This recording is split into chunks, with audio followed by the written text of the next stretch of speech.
supuesto, yo os voy a pedir una cierta brevedad en las respuestas. Tengo algunas preguntas que voy a formular y que espero que podáis contestar, y si tenéis alguna reflexión en función de lo que habéis dicho cada uno que queráis contraponer, pues sin ningún problema. Yo quería empezar por una pregunta que se traslada por parte de Raquel de 5 días, que yo quiero también, además, ampliar, que hace referencia fundamentalmente al tema del plan nuevo para todo el tema de rehabilitación y demás, ¿no? Entonces, ella opina que hay que explicarlo un poco más por parte de la Administración. Y yo hay dos cosas que sí me gustaría. Según los datos que yo tengo, el plan que se está preveyendo habla de 2.400 millones entre el 2013 y el 2016. Lo que no tenemos claro es si el Ministerio tiene cuantificado cuánto empleo sería posible generar con ese plan. Y luego, otra duda que asalta mucho a las pequeñas y medianas empresas del sector de la construcción, sobre todo en el ámbito de la rehabilitación, es la morosidad de las propias administraciones a la hora de, lógicamente, sufragar el trabajo que esas empresas acometen. Bueno, a ver, el plan estatal se aprobó por el Consejo de Ministros el 5 de abril pasado. Entonces, es un Real Decreto que está publicado ya en el Boletín Oficial del Estado y en vigor, con independencia de que tenemos que saber qué tipo de plan es ese. El plan estatal es un plan de territorialización de fondos, es decir, que el Estado lo que hace es asignar los fondos como subvenciones a las comunidades autónomas, y son las comunidades autónomas las que gestionan esos fondos en aplicación de las políticas de vivienda previamente diseñadas por el Estado. De modo que luego esto tiene unas implicaciones muy importantes a efectos de la propia gestión de las subvenciones, que no llegan ni con mucho en el plazo que está establecido incluso por el propio plan estatal. De entrada, el Ministerio tiene que firmar los convenios con las comunidades autónomas y luego, a través de las comisiones bilaterales, se fijan ya exactamente las cantidades que se asignan a cada comunidad.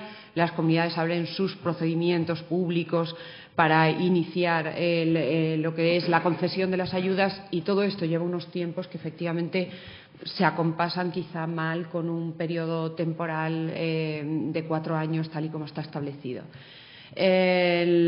El plan estatal, a diferencia de los planes anteriores, y este es el objetivo fundamental de este plan, centra todos sus programas en dos únicos objetivos. El objetivo de fomentar el alquiler, porque entendemos que ahora mismo la política de vivienda que precisa la sociedad española es una política de acceso a la vivienda a través del alquiler, y los programas de rehabilitación, regeneración y renovación urbana.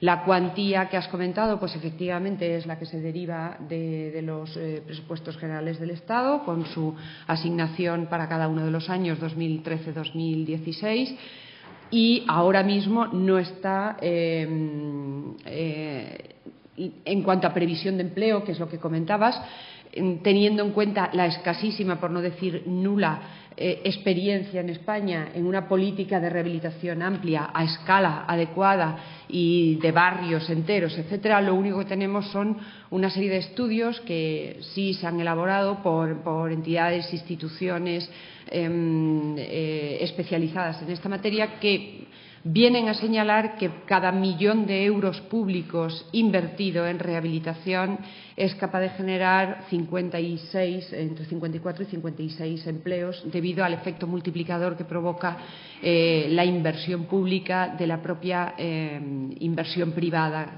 un efecto multiplicador en 3 o 4 veces.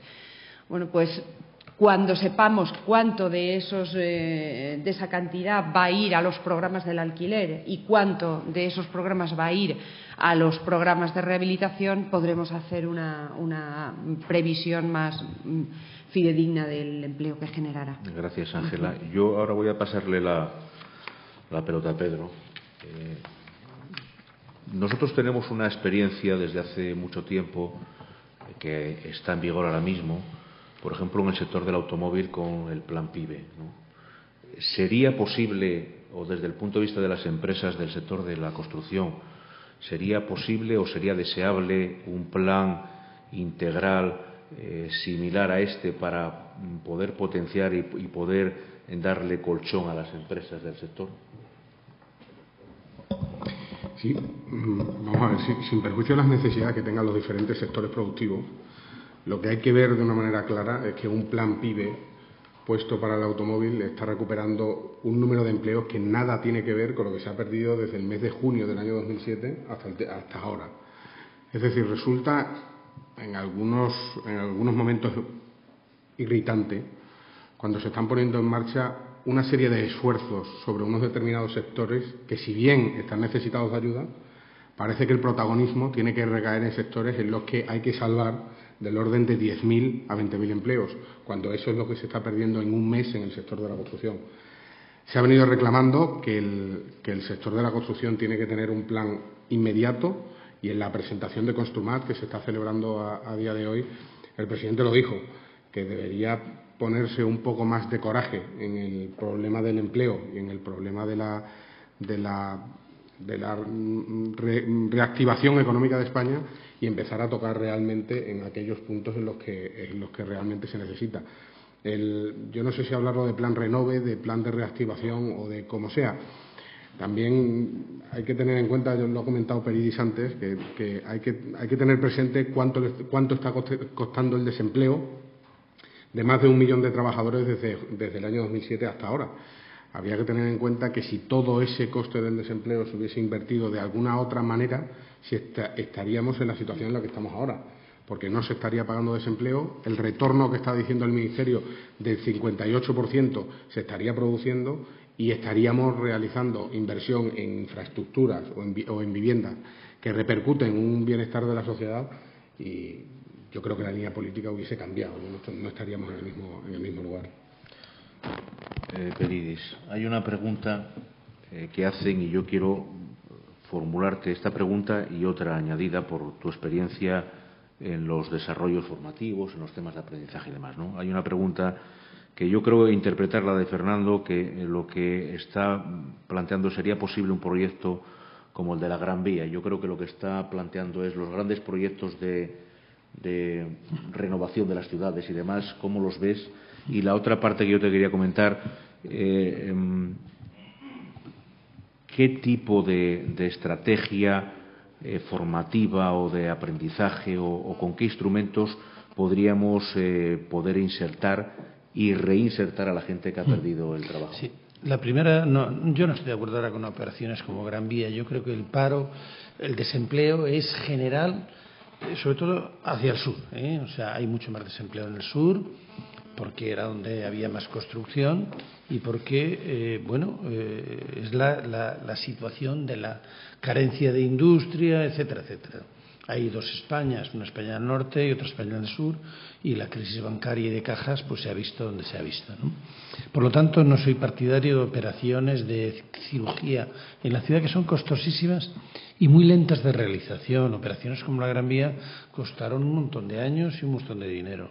Y yo creo que tenemos unas ciudades muy majas. O sea, uno de los grandes activos de España son las ciudades.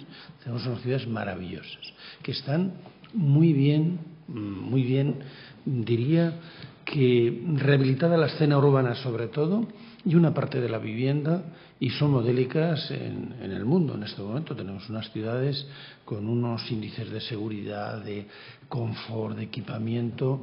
Vayas donde vayas, el gran cambio de estos 30 años se explicita en unas ciertas obras públicas, pero en las ciudades, todas ellas. Se han renovado los teatros, se han renovado mercados, se ha hecho mucho, ¿no?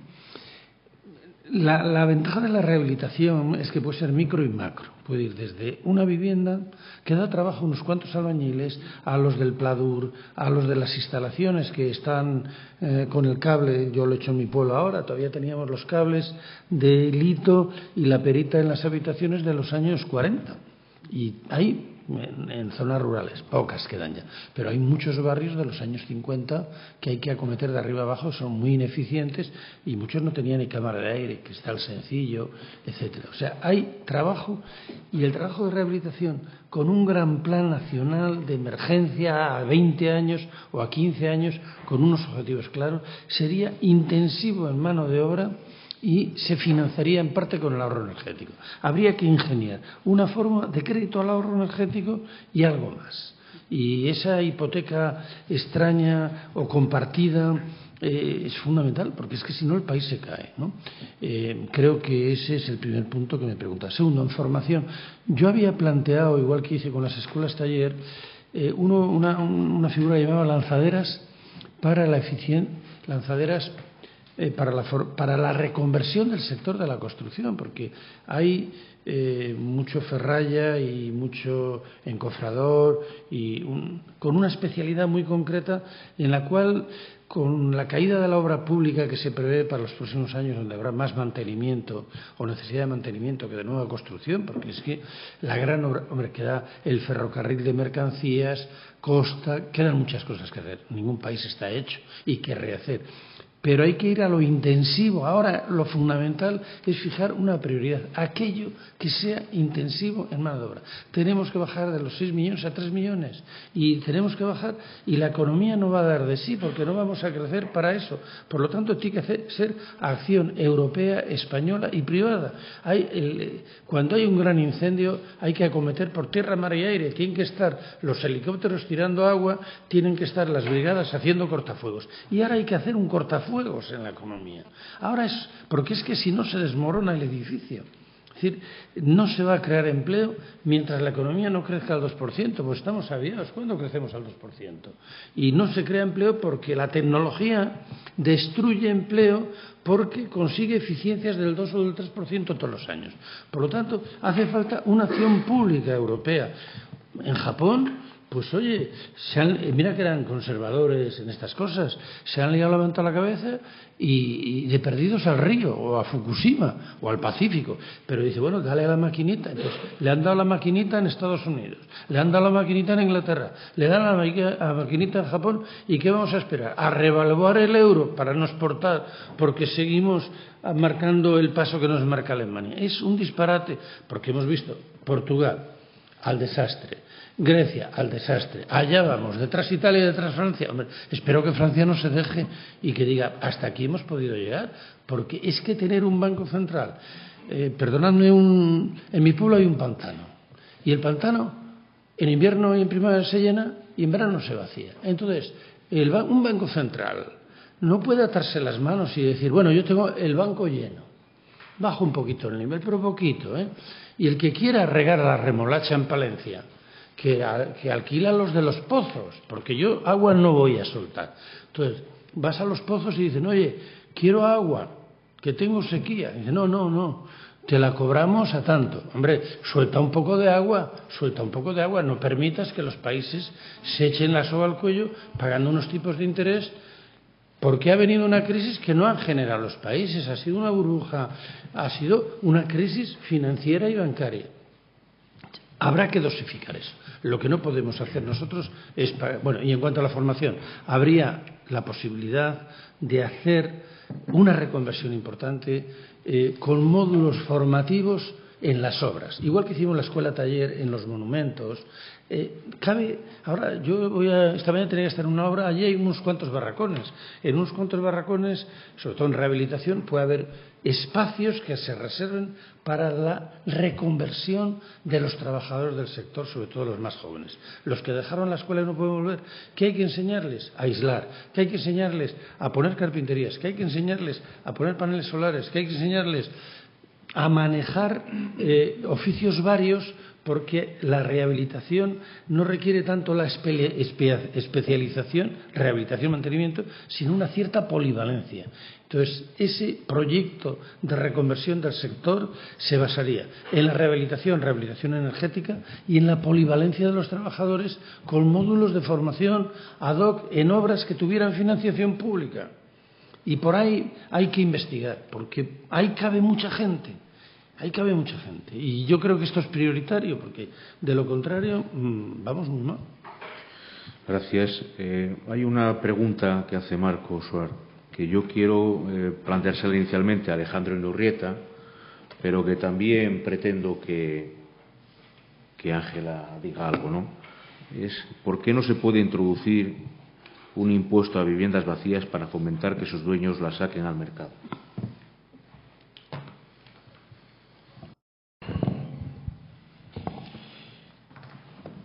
Vamos a ver. Por supuesto que se puede introducir. Esto es una cuestión de voluntad política de que los gestores públicos la quieran introducir. Fíjense que ahora, recientemente, se ha generado una gran polémica por un Real Decreto en Andalucía que lo que hace o dice es que aquellas viviendas que estén sin usar se les pueda expropiar el uso, no la vivienda, el uso, durante un periodo de tiempo determinado para que personas con necesidades vitales que hayan sido desahuciadas, etcétera, puedan utilizar esa vivienda. Eso cambia completamente el concepto de vivienda. En España, no tenemos tiempo, pero en España la vivienda se ha considerado siempre como un bien de inversión y no como un bien de uso. Si considerábamos la vivienda como un bien de uso, no nos escandalizaríamos, bueno, algunos no nos hemos escandalizado por este tipo de decretos que, por ejemplo, en un país tan, podemos decir el chiste, tan marxista como puede ser en Reino Unido, llevan años obligando, lo mismo que en Francia, obligando a que si uno no utiliza la vivienda, se le puede expropiar el uso. Repito, el uso, no la vivienda, la propiedad sigue estando donde está, pero sí el uso porque la vivienda tiene un uso. Se considera un bien de uso y además se considera un bien de carácter social.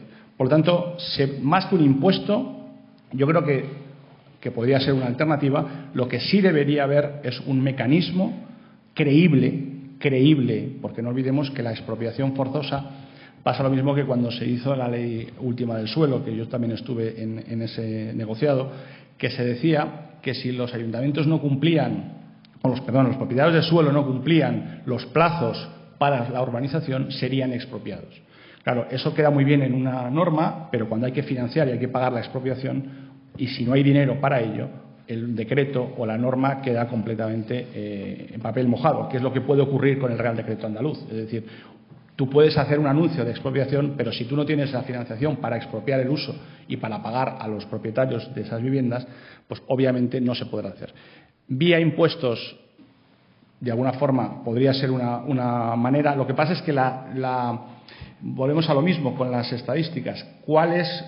¿Quién realmente define y vigila cuando de verdad una vivienda está vacía? Su uso realmente no es una vivienda secundaria, etcétera, etcétera. Es decir, hay un problema serio en este país, como muchos otros, de inspección de trabajo, de consumo, etcétera. Hay un problema serio de inspección en este sentido, de control real del parque de viviendas y, por lo tanto, a la hora de establecer o implementar un impuesto, deberíamos primero tener el mecanismo legal, el mecanismo jurídico de inspección suficiente como para poder determinar, realmente hacer un mapa real y no lo que ha publicado el INE, de cuáles son las viviendas que realmente están vacías y en qué condiciones están esas viviendas vacías, porque eso es otro tema que tampoco hemos hablado hoy aquí, que muchas de las viviendas vacías que contabiliza el INE no se pueden habitar directamente. Por lo tanto, es una buena iniciativa, es una buena idea, pero antes que eso yo abogaría por verdaderamente que las comunidades autónomas, que son las que tienen transferida esa competencia, o incluso el Ministerio, pusiesen de verdad a ponerse a contar y a vigilar y a inspeccionar, y en ese trámite seguramente ganaríamos todos. Pero sería una buena iniciativa para desincentivar realmente a que ese uso de la vivienda esté desaprovechado. Muy rápida. Este es un tema que, como efectivamente comenta Alejandro, no es un tema nuevo.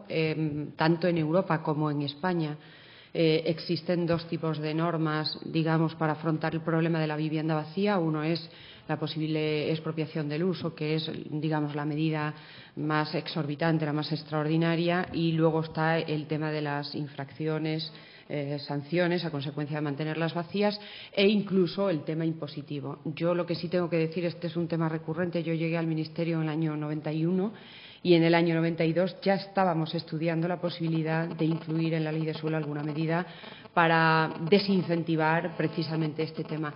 El tema del impuesto, por ejemplo, ya lo ha establecido en España Cataluña y duró 4 años y se derogó. O sea, yo creo que la cultura tan potente que hay en España de que la propiedad privada más importante de todas es la vivienda, sea primera vivienda, sea segunda vivienda o segunda residencia, impide que lleguen a tener verdadero efecto estas medidas, porque lo cierto es que se ponen en marcha y se derogan. Nosotros el ejemplo que tenemos es el impuesto de solares sin edificar y edificaciones ruinosas de Extremadura, que estuvo vigente 4 o 5 años y que se derogó esa ley, la propia comunidad autónoma la derogó. Cataluña tuvo vigente el impuesto sobre las viviendas vacías y lo derogó. Y luego también tenemos efectivamente en ese tema la dificultad extrema, que coincido contigo, siempre que se han intentado dar pasos en ese sentido, al final no se ha sacado nada por la dificultad extrema que tiene. Primero, determinar qué entiendes por vivienda vacía. A tales efectos, defíneme qué es la vivienda de esparcimiento, qué es la segunda residencia, qué es la vivienda turística, y a partir de ahí todo lo que te queda empieza a establecer presunciones a favor de que eso está o no vacío. Entonces, la dificultad de gestión es tan grande, los cuerpos de inspectores que necesitas deben ser tan potentes para ir efectivamente determinando que esas situaciones se están produciendo, que al final, y ya te digo que es un tema recurrente, siempre que se ha analizado, se ha llegado a un punto muerto y al final no se ha regulado. Y en aquellos casos en los que efectivamente se ha regulado, nosotros la experiencia normativa que tenemos es que las propias comunidades autónomas que han aprobado esas normas, en plazos relativamente breves, ellas mismas las han derogado. Lo único, eso es verdad, pero lamentablemente tenemos ejemplos en nuestro entorno europeo que llevan años y funciona fantásticamente, porque los ciudadanos tienen una amenaza creíble. Ese es un problema. Solamente es una amenaza creíble y el número de viviendas vacías en el Reino Unido o en Francia prácticamente tiende a cero. La vivienda se usa para lo que se tiene que usar. Bueno, me ha pedido la palabra Pedro y ya luego voy a hacer la última reflexión porque estamos fuera de tiempo, ¿vale? Yo simplemente decir que todo esto me plantea dudas, tal y como lo ha dicho el Ministerio. Vamos a ver, la solución al automóvil, y está aquí la gente del metal, no es poner un impuesto a los vehículos vacíos o a los vehículos que no uses. Esa no es la solución. El ponerlo. El que no utilices durante un tiempo una moto, te ponen un impuesto porque no la utiliza o te expropian el uso de la moto, porque hay gente que va cuando llueve y hay gente que no. Yo, en primer lugar, me planteo unas dudas importantes. En segundo lugar, hay que tener en cuenta que en países de nuestro entorno, los nórdicos o los del Reino Unido, ellos llega a ser muy exótico hablar de lo que ocurre fuera, pero es que en España hay un mercado de costa que si se le pone un impuesto o si se le pone una expropiación al uso, hemos matado el mercado de costa. Con lo cual, toda la vivienda que se está vendiendo al exterior no se vendería ninguna. El principio de esta crisis empezó cuando en los países europeos se empezó a decir que en España te podían expropiar la vivienda, incluso te la podían tirar. Y ocurría porque en un pueblo de Málaga, que todos sabemos cuál es, parece que estaban teniendo problemas de este tipo. Con lo cual, el dar una imagen al exterior diciendo que si tú no vas en no sé cuánto tiempo a tu vivienda te la pueden expropiar, o por lo menos el uso, es complicado. En tercer lugar, lo ha dicho el Ministerio, ¿cómo se computa una vivienda vacía? ¿La vivienda del abuelo en el pueblo es una vivienda vacía? Cuando vas, cuando puedes ir, o puedes ir 3 veces, es complejo. Y en último lugar, por no extenderme, yo con las palabras de Alejandro Inurrieta me quedo. No hay que tirar hacia abajo el precio de la vivienda de manera artificial, porque eso no es lo que soluciona el problema del sector. Alejandro lo ha comentado antes, y una caída de precios artificial lo único que puede hacer es agravar la crisis del sector. Simplemente lo digo porque todos estos debates a mí me plantean muchísimas más dudas cuando en la soledad de un despacho del Ministerio se tiene que escribir negro sobre blanco la actuación que se tiene que poner en marcha. Bueno, vamos a terminar con una última pregunta que quiero empezar porque es de su opinión. Hay una pregunta que hace Félix Azón sobre que parece que todos estamos de acuerdo, administración, patronal, sindicatos, en que la rehabilitación es una vía de creación de empleo, además del propio beneficio que supone la rehabilitación. Y él plantea una pregunta, dice, ¿por qué no un pacto o una apuesta sectorial y social en este ámbito? ¿Quién lo dificulta? ¿Por qué no se puede producir un gran pacto a nivel nacional de administraciones, de sindicatos, de empresarios sobre este tema? A ver, empiezo yo le miraba a Pedro, porque estamos cerca, la contraparte. Yo creo que no tendríamos grandes dificultades. Es decir, diré dos cosas además, desde el punto de vista que yo lo he planteado desde el principio. En este momento, aparte de determinadas cosas que hay que hacer frente necesariamente, que sigue siendo lo que tiene que ver con el acceso de determinadas personas a la vivienda como derecho constitucional, y 2, la necesidad de dar respuesta a las personas que no pueden hacer frente a los pagos a los que se comprometieron, la política de vivienda que se ponga en marcha, tanto desde el punto de vista de obra nueva, si es que menester fuera, pero fundamentalmente el ámbito de la rehabilitación, tiene que pasar por la generación de empleo. Es decir, la prioridad absoluta desde mi punto de vista es la generación de empleo. Y ese tendría que ser el objetivo, y ahí creo que vamos a tener pocas dificultades, porque diré algo más. En el ámbito de las relaciones laborales en el sector lo tenemos bastante trillado. Lo hicimos en épocas de bonanza y lo hemos hecho en épocas de crisis.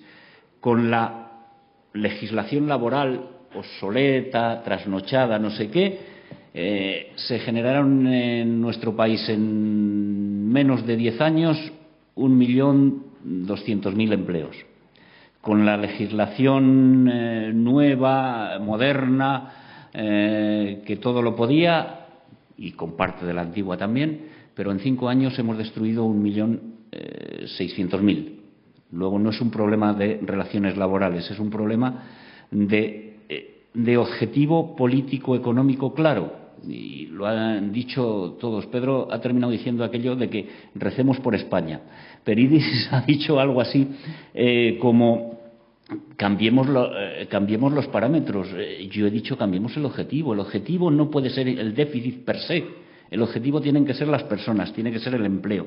Si esta es la prioridad, yo creo que los agentes sociales vamos a tener pocas posibilidades, pocas dificultades, en ponernos de acuerdo en establecer un marco para un plan de rehabilitación, porque desde el punto de vista económico y desde el punto de vista de las relaciones laborales creo que lo tenemos bastante trillado. No sé si es el término más adecuado, pero creo que se me entiende perfectamente. Gran parte de la problemática es que somos muy distintos que el entorno, ¿no? Alemania hay mucha vivienda de alquiler, Francia la hace otra. Cada país es distinto. Pero aquí partimos de la creación del Ministerio de la Vivienda, que lo hizo el falangista señor Arrese, que creo que era arquitecto, y dijo, hagamos un mundo de propietarios y no de proletarios. Y nos ha hecho a todos propietarios, a todos los que tienen, propietarios hipotecados. Entonces tenía que haber dicho, hagamos un mundo de hipotecarios y no de propietarios, que sería más adecuado. He querido terminar con esta broma, pero es de verdad. O sea, si durante 60 o 70 años y el origen del Ministerio de la Vivienda es convertirnos en propietarios, pues han conseguido hacer un mundo de hipotecarios. Y está todo el país hipotecado por la frase y la genialidad del señor Arrese, que no se lo cree ni él, que si levantara la cabeza. Sí, solamente se me había quedado en el tintero una cosa. Respecto al tema de eficiencia energética en la vivienda, hay una norma que estamos esperando como agua de mayo algunos, que trabajamos también en este sector, que es lo que se llama el balance neto. El balance neto es cuando uno en su propia vivienda puede llegar a ser autosuficiente y el excedente de energía lo puede vender a la red. Por lo tanto, las viviendas pueden incluso ser pequeños nichos, digamos, de negocio para que primero es un incentivo al ahorro energético, que comentaba Peridis, y segundo, es un incentivo también a que desengancharnos del gran yugo de las compañías eléctricas. ¿Quién está retrasando sine die el tema del balance neto? Las compañías eléctricas. Las compañías eléctricas no están permitiendo que en este país haya una verdadera cultura de ahorro y eficiencia energética, porque la factura es muy golosa, el monopolio y el oligopolio en el que operan es realmente, yo creo que ya es grosero, y realmente tenía que haber una gran apuesta política y social para desengancharnos y poder realmente tener viviendas verdaderamente con eficiencia energética máxima y, por supuesto, desarrollar aquellas energías renovables que en otros países como Alemania, que tiene muchísimo menos horas de sol, es el mayor productor y el mayor usuario de energía solar en toda Europa. ¿Por qué? Porque han hecho esa energía solar, la han instalado en viviendas, no en huertos solares, que es lo que hemos hecho nosotros en España, que cuando uno viaja puede verlo durante toda la carretera, que esos huertos solares ahora están arruinados y tenemos ahora un problema muy serio con todas esas instalaciones, que se está incluso pensando en hacer un banco malo para absorber todas esas instalaciones energéticas que se han hecho al albur de la especulación, no tanto del verdadero ahorro, que es la vivienda Pero repito, hasta que las compañías eléctricas no permitan hacer esto, en España no se podrá hacer nada. Gracias. Bueno, gracias. Nosotros sí abogamos porque haya un pacto para todos estos temas, porque creemos que es muy importante, como dijimos al principio, que pensemos en las personas que han perdido el empleo, las personas que tienen necesidad de trabajar, y creemos que el panel primero que hemos hablado hoy de rehabilitación de edificios y viviendas puede ser una oportunidad importante para este país.